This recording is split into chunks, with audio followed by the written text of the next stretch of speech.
সবাইকে শুভেচ্ছা জানাচ্ছি। ঠিক এই মুহূর্তে দেশে বিদেশে বিশ্বের যে প্রান্তে যারা ভয়েস মেরিনের সাথে যুক্ত আছেন তাদের সকলকে স্বাগত জানাচ্ছি আমাদের লাইভ স্টুডিওতে। আজ আমাদের বিশেষ আয়োজন, আর আয়োজনের প্রতিপাদ্য হচ্ছে প্রবাসীর কণ্ঠস্বর। যারা এই মুহূর্তে বিশ্বের বিভিন্ন প্রান্তে ছড়িয়ে ছিটিয়ে আছেন, যারা বাঙালি, যারা বিশেষত কক্সবাজারের মানুষেরা, আমরা চেষ্টা করছি তাদের সাথে যুক্ত হতে এবং সেখানকার তাদের নানা পাওয়া না পাওয়া, নানা আনন্দ উদ্বেগের কথা জানাতে। সে লক্ষ্যেই আমরা চেষ্টা করব যে কোনো মুহূর্তে, যে কোনো দিন প্রবাসে থাকা মানুষের কণ্ঠস্বর তুলে আনার জন্য। আর ঠিক আজকে এই মুহূর্তে আমাদের এই প্রবাসের কণ্ঠস্বর অনুষ্ঠানে যোগ দিচ্ছে সৌদি আরব থেকে। আমরা দেখতে পাচ্ছি স্কাইপিতে আমাদের এক সহকর্মী এই ভয়েস মেরিনের প্রথম অনুষ্ঠানে যাকে আমরা যাত্রা শুরু করছি, হেলাল মোহাম্মদ বকুল। তিনি এই মুহূর্তে সৌদি আরব অবস্থান করছেন। তিনি আমাদের সাথে স্কাইপিতে রয়েছেন। আপনারা দেখতে পাচ্ছেন স্ক্রিনে বকুলকে দেখতে পাচ্ছেন। বকুল, আপনাকে স্বাগত জানাচ্ছি। কেমন আছেন?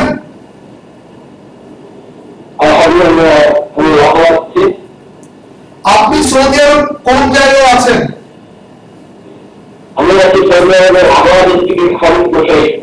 এটা সৌদি আরবের বাংলাদেশের সবচেয়ে বড় একটা মার্কেট, খালিদ মশাই বাঙালি মার্কেট করে আমি সেটা ব্যবস্থা করবো।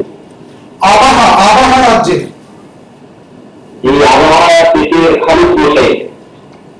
আচ্ছা, রিয়াদ থেকে আবহাওয়া যেতে কতক্ষণ সময় লাগে? রিয়াদ থেকে আবহাওয়া যেতে কতক্ষণ সময় লাগে সেটা বেশি বলতে পারে। জেদ্দা থেকে জেদ্দা থেকে কতদিন ধরে লোকাল রাতে 12 ঘন্টা আমি ছোট গাড়িতে আপনার করতে পারি।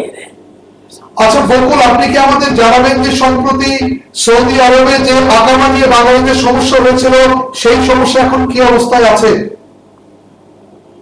সেই সমস্যা এখন কি অবস্থায় আছে বলতে আমার যেমন আমি যতটুকু জানি সেই সময় বলতে পারে জীবন করুন। প্রথমে আমাদের একটা সপ্তাহ দেওয়া হয়েছিল 3 মাসের, এবং আমার একটা সময় বাড়িয়ে দেওয়া হয়েছিল আমাদের জন্য 4 মাসের। 7 মাস সময় পার করার পরে আমার মনে হয় যে 50% লোক লিগেল হতে পেরেছে। 50% বেশি লোক এখন ইলিগেল হয়ে গেছে। আর মনে করুন কারো সমস্যা, কেউ কামা পায়নি, কারো পেন্টিং আছে, কারো গ্রেডিং আছে, আবার কেউ কেউ একামা পেয়ে কোনো কাজ করতে পারতেছে না, কবিলগত সমস্যা। আবার কেউ কেউ মনে করেন একামা পেয়েছে, কবিল ঠিক আছে, সবকিছু আছে, কিন্তু পেশাটা আছে না করার কারণে কোনো কাজ করতে পারতেছে না। এই ধরনের সমস্যা হতে থাকে। আচ্ছা, আপনি কি আমাদের বলবেন যে আবহাওয়াতে কতজন বাঙালি রয়েছে এবং এর মধ্যে আকামা সমস্যার কারণে খুব বেশি কষ্টে আছেন এমন বাঙালির সংখ্যা কত হতে পারে, বিশেষ করে কক্সবাজারের মানুষের সংখ্যা? দেখুন, সৌদি আরবের আমি যেখানে থাকি খালিদ মশাই যেটা আছে ওটা, ওখানে বিশেষ করে টেকনাফার মানুষই খুব বেশি। তার মানে যেন টেকনাফের মানুষ আর কি উচ্চ করে মানুষরা বুঝলেন। আর প্রচুর কক্সবাজার ডিস্ট্রিক্টের মানুষ রয়েছে এখানে। তবে নির্ধারিত কোনো হিসেব আমাদের কাছে নেই, সেটা কতটুকু মানতে হতে পারে। প্রচুর কক্সবাজারের বাঙালি এখানে আমরা রয়েছে। আচ্ছা বকুল, আপনি কি আমাদের জানাবেন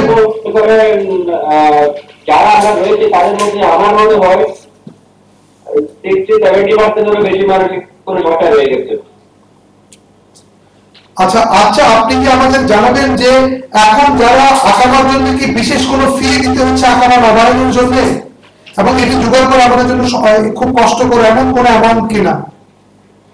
হ্যাঁ, অবশ্যই সেটাও বলতে পারি যে প্রথমে যে 6 মাসটা আমাদেরকে 6-7 মাসটা আমাদেরকে দিয়ে দেওয়া হয় আকামা ঠিক করার জন্য। তখন পুরাতন যারা ছিল, যারা এখানে এই জায়গাটাকে আমি আপনি একটু কথা বলি।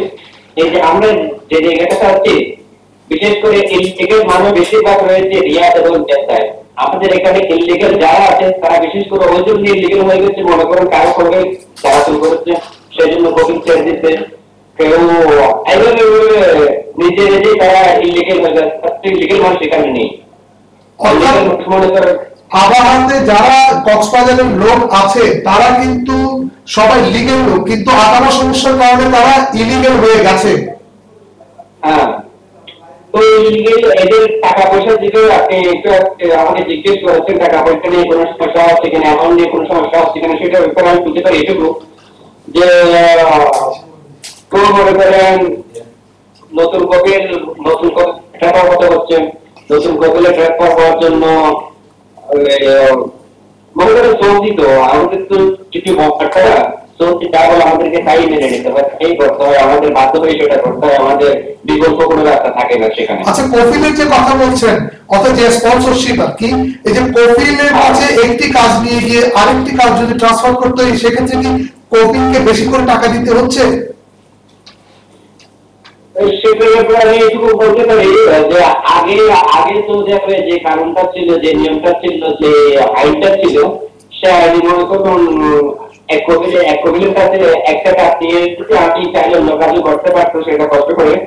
তো এখন সেই আইনটা, সেই নীতিটা এখন বন্ধ করে দিচ্ছে, তাদের সংবিধান থেকে মনে হয় সেটা মুছে ফেলা হয়েছে যে ইলিগেল কোনো কাজ করা যাবে না। আপনার পেশা আছে, মনে করেন আমি দর্জি কাজ করবো, তো আমাকে দর্জি কাজই করতে হবে। তো এখন সেই পেশাটা আমাদেরকে চেঞ্জ করতে হলে কিছুদিন আগে সেটা যে ফ্রি কিছুদিন সময় দিয়েছিল, আমি আপনাকে বলেছি, সেই সময়টাতে কিন্তু ফ্রি ওটা চেঞ্জ করা যেত পেশাটা, এখন কিন্তু সেটা বন্ধ হয়ে গেছে। আর বিশেষ করে আরেকটা সমস্যা হচ্ছে যে সব বাঙালিতে পুরো লিগের মধ্যে পারেনি, কিন্তু তারপরে একটা সমস্যা হচ্ছে একামা ট্রান্সফার, অর্থাৎ এক কপিল থেকে অন্য কপিলে যাওয়া। সম্পূর্ণ হ্যাঁ, ওই ট্রান্সফারটা সম্পূর্ণ এখন বাঙালি আর আফগানিস্তানের জন্য, বাংলাদেশের আফগানিস্তানের জন্য এটা বন্ধ করে দিচ্ছে। কিন্তু কেন বাঙালি আফগানিস্তানের কথা আমরা বুঝলাম, কিন্তু বাঙালিদের জন্য এটা কেন বন্ধ করা হলো এটা জানেন কি? সেটা সেটা কোনো কিছু জানেন? মনে করুন এখানে আপনি যেখানে আছেন সৌদি আরবে তো প্রায় দেশের মানুষ আছে, Bangladesh, India, Pakistan, Philippine, Indonesia, অনেক দেশের মানুষ রয়েছে, তাদের মধ্যে সবাই কোনো ট্রান্সফার হতে পারে, কিন্তু বাঙালি এবং আফগানিস্তানিদের জন্য এটা বন্ধ হয়ে গেছে। কি জন্য করা হয়েছে সেটা আমি স্পষ্ট জানি না। আচ্ছা, এখানে আমাদের দূতাবাস, যে বাংলাদেশি দূতাবাস আছে, তারা কি ধরনের সাহায্য সহযোগিতা আপনাদের করছে? আপনারা কি ওদের কাছে যান না? আমরা তো মনে করেন রিয়াদে, জেদ্দায় তাদের অফিস, বা আমরা তো যোগাযোগ করতে পারি না। আর তাছাড়া এখন তো মোটেও করতে পারতেছি না, যদিও আগে একটু একটু করতাম, কেননা আমরা তো বের হতে পারতেছি না। অনেকে মনে করে এই যে হাসির একটা কথা বলি আমি আপনাকে, গত এক সপ্তাহ আমাদের এখানে চেক এসেছিল বাঙালি মার্কেটে। তো বাঙালি মার্কেটে চেক আসার পরে 100 মানুষ যোগাযোগ করে ফেলেছে বাঙালি, শুধু বাঙালি না, বাঙালি, ইন্ডিয়ান, পাকিস্তানে যা পাইছে সামনে সবাইকে একামা আসতে নাই সবাইকে একত্রিত করে ফেলেছে। একত্রিত করে ফেলার পরে যাদের একামা নাই তাদেরকে ছেড়ে দিচ্ছে, যাদের একামা আছে তাদেরকে একটা একটা করে দিচ্ছে। কিছু বুঝতে পারে না কখন যে কি হয়। আচ্ছা আচ্ছা, মানে অনেকটা হচ্ছে কি তবলুগি ব্যাপার স্যাপার। আচ্ছা, আপনাকে আরেকটি প্রশ্ন করি যে সেখানে তো বাঙালি অথবা কক্সবাজারের ঠিকানা দিয়ে অনেক আমাদের পার্শ্ববর্তী মিয়ানমারের রোহিঙ্গা সেখানে অবস্থান করছে, তাদের কোনো কৃত অপরাধের কারণে আমাদের কি অনেক বেশি কষ্টে পড়তে হয় কিনা, আপনাদের কোনো সমস্যায় পড়তে হয় কিনা? হ্যাঁ, কখনো কখনো আমাদের সেই সম্মুখীন হতে হয়। তো আসলে বিশেষ করে আমাদের এখানে যারা আমাদের থেকে যারা আছে আমাদের উপর সেই প্রভাবটা একটু কমই পড়ে থাকে। সেই প্রভাবটা বিশেষ করে পড়ে থাকে জেদ্দা এবং মক্কাতে, কারণ রোহিঙ্গা লোকরা বেশিরভাগ মক্কা এবং জেদ্দা দিয়ে রয়েছে, বিশেষ করে মক্কার নাকবাসা এলাকায় রয়েছে মিয়ানমারের, ওরা খুব বেশি। আমাদের আবহাওয়ার থেকে খামিদ মুসাই, যেখানে আমাদের এখানে তাদের প্রভাব খুব কম। আচ্ছা, আপনার বাড়ি তো কক্সবাজারের কোথায়, কোন জায়গায়? জি, আমার বাড়ি হচ্ছে কক্সবাজারের টাকারতলা শামলাপুরে, সাগর তীরবর্তী গ্রামে আপনার বাড়ি। আচ্ছা, আবহাওয়া এখন সেখানকার পরিস্থিতি, মানে আবহাওয়া পরিস্থিতি কিরকম এখন? কি সেখানে শীত পড়ছে না গরম? সেটা তো মনে হয় আপনি আমার কিছু লক্ষ্য করলে বুঝতে পারবেন, এখন আমার গাড়িতে কি জড়িয়ে আছে সেটা। হ্যাঁ, আপনাকে দেখে বুঝতে পারছেন সেখানে শীত। প্রচুর শীত, শুধু শীত নয়, বাংলাদেশের চেয়ে অনেক বেশি শীত। এখানে আমাদের আবাদের থেকে বিশেষ করে বাংলাদেশের চেয়ে বেশি শীত পড়ে মনে হচ্ছে। তাই না? আচ্ছা, আপনি এই মুহূর্তে আমাদের বাংলাদেশের মানুষের কাছে, কক্সবাজারের মানুষের কাছে, কিংবা কক্সবাজারের এই মুহূর্তে আমরা যতটুকু জানি যে কক্সবাজারের বিভিন্ন সরকারি কর্মকর্তারা, জেলা প্রশাসনের কর্মকর্তারা এই অনুষ্ঠানটি দেখছে, এবং এই মুহূর্তে আপনি কি কিছু বলতে চান? যে আপনি কি আমাদের জন্য কিছু বলতে চান, যে আপনাদের সার্বিক প্রত্যাশা কি এই মুহূর্তে, এবং দেশের কাছ থেকে কি সহযোগিতা চান, এরকম কিছু কি আপনি বলতে চান? হ্যাঁ, অবশ্য আমি এটুকু বলতে চাই, আমাদের সরকার এগিয়ে আসুক, আমাদের জন্য কিছু করতে হবে। তাহলে আমরা যাই করি না কেন, আমরা কিছুতেই করতে চাই আমরা দেশের জন্য, কিছু না কিছু তো করতে চাই আমরা। তবে আমরা এটুকু বলবো, আমাদের সরকার প্লিজ আপনারা আমাদেরকে রক্ষা করুন। আমরা বেশি কিছু না হলে কিছু হলে আমরা দেশের সম্পদ, আমরা দেশের জন্য কিছু না কিছু করে যাই। অবশ্য আমাদের দেশের সরকারের কাছে আমাদের অনুরোধ এইটুকু যে আপনারা এগিয়ে আসুন, আমাদের জন্য মোদী সরকারের সাথে কথা বলুন, আমাদের যে সমস্যাগুলো সমাধানে আমরা যে সমস্যার সম্মুখীন হচ্ছি দৈনন্দিন, আমাদেরকে সেই সমস্যা থেকে আমাদেরকে রক্ষা করার চেষ্টা করুন। আপনারা মোদী সরকারের সাথে কথা বলুন, আমাদেরকে এই সমস্যা থেকে আমাদের ধন্যবাদ বকুল আপনাকে আমাদের সাথে থাকবার জন্য। দর্শক, কথা বলছিলাম সৌদি আরবের আবাহা নগরী থেকে যুক্ত হওয়া কক্সবাজারের টেকনাফ উপজেলার শাপলাপুর গ্রামের একজন মানুষ, যার নাম বকুল। তার কণ্ঠে উচ্চারিত হলো সেখানকার বাঙালি, বিশেষ করে কক্সবাজারের বিভিন্ন প্রবাসীর সুখ দুঃখের কথা।